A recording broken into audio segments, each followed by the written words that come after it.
பார்வதி ஏன் கொஞ்சம் இந்த துணியில கொஞ்சம் காய வைக்க கூடாதா? என்ன காய வைக்கிற? வெயில் எல்லாம் போயிட்டு மேல காய வைக்கிறேன்ற. நான் வேலை செய்யறேன் அம்மா. புள்ளிங்க நான் அப்படியே புடிச்சுனே கிடையாது. அது நீ போன நோண்டிக்கினே உக்காந்துன்னு டைம் வேஸ்ட் பண்ணிடுறேன். வெயில் எல்லாம் போயிட்டு மேல துணி காய வச்சுனா போச்சுனோம். நாய் பேய் கூட தான் புள்ள வச்சுக்குவோம். அது வேணா அப்படியே போன வச்சு பட்டுன்னு ஆட தரத சிலுக்கு கால சுலுக்கான். எப்பதான் அது காய வச்சு அது எப்ப மட்டி வைக்கிறதோ காய வைக்கோ.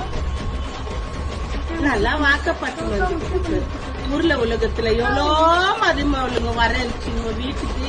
அத்தெல்லாம் விட்டுட்டு ஏதோ ஒரு தம்பி பொண்ணை கட்டின்னு வந்தாக்கா